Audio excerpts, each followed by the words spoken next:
ஜனாதிபதி ரணில் விக்ரமசிங்கே தெரிவித்த இன்னும் ஒரு கருத்து குறித்து நாங்கள் பார்க்கலாம்.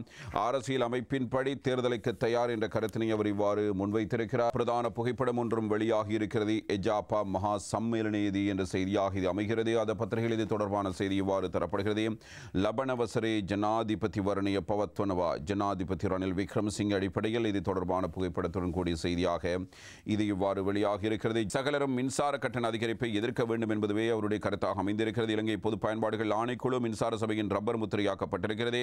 மின்சார சபை லாபமடையும் நிலையில் நியாயமற்ற வகையில் மின்கட்டணம் மீண்டும் அதிகரிக்கப்பட்டிருக்கிறது. ஒட்டுமொத்த மக்களும் முன்னடைந்து மின்கட்டண அதிகரிப்புக்கு எதிர்ப்பு தெரிவிக்க வேண்டும் என பாராளுமன்ற உறுப்பினர் பாட்டலி சம்பிக்கனவக்க இவ்வாறு தெரிவித்திருக்கிறார். மகரகம பகுதியில் இடம்பெற்ற ஒரு நிகழ்வில் கலந்து கொண்டு உரையாற்றும் போதே அவரால் இவ்வாறு கூறப்படுகிறது. முறையற்ற வகையில் மின்கட்டணம் 3வது தடவையாக அதிகரிக்கப்பட்டிருக்கிறது.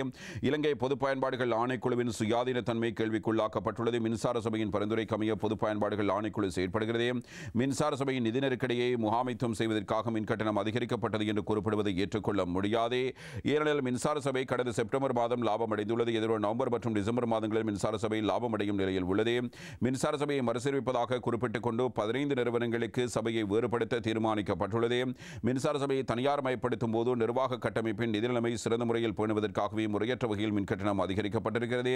2024ஆம் ஆண்டு மின்கட்டண திருத்தத்துக்கு பதிலாக இந்த மாதம் மின்கட்டண திருத்தம் செய்யப்பட்டிருக்கிறது. தாம் கோரிய மின்கட்டண அதிகரிப்பை பொது பயன்பாடுகள் ஆணைக்குழு வழங்கவில்லை. ஆகவே மீண்டும் மின் கட்டணத்தை அதிகரிக்க வேண்டும் என 2024ஆம் ஆண்டு ஜனவரி மாதம் மின்சார சபை யோசனை ஒன்றை முன்வைக்கும். பொது பயன்பாடுகள் ஆணைக்குழு மின்சார சபையின் ரப்பர் முத்திரை போல் செயற்படுகிறது. ஆகவே மின்சார சபையின் யோசனைக்கு பொது பயன்பாடுகள் ஆணைக்குழு அனுமதி வழங்கும். மின்கட்டண அதிகரிப்புக்கு எதிராக ஒட்டுமொத்த மக்களும் போராட்டத்தில் ஈடுபட வேண்டும். பொருளாதார ரீதியில் பாதிக்கப்பட்டுள்ள மக்களை மென்மேலும் நெருக்கடிக்குள்ளாக்கும் வகையில் அரசாங்கம் தன்னிச்சையாக செயற்படுகிறது.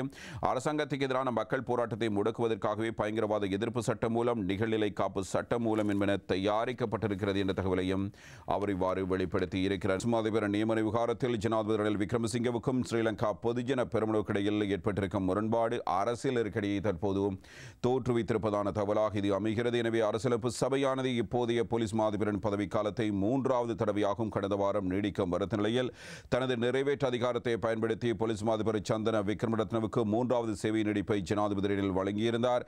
சபாநாயகர் தலைமையிலான அரசியலமைப்பு பேரவையில் பிரதமர் தினேஷ் குணவர்தனவும் அங்கம் வகிப்பது குறிப்பிடத்தக்கது. இந்த நிலையில் போலீஸ் மா அதிபர் பதவிக்கு தகுதியான நிலையில் உள்ளவர்களில் சிரேஷ்ட பிரதி போலீஸ் மா அதிபர் தேசபந்து தென்னக்கோனை நியமிக்க ஸ்ரீலங்கா பொதுஜன பெரமுன கோரினாலும் சிரேஷ்ட பிரதி போலீஸ் மா அதிபர் நிலந்தை ஜெயவர்தனவை போலீஸ் மா அதிபர் பதவியில் அமர்த்த ஜனாதிபதி ரணில் உத்தேசித்திருக்கிறார்.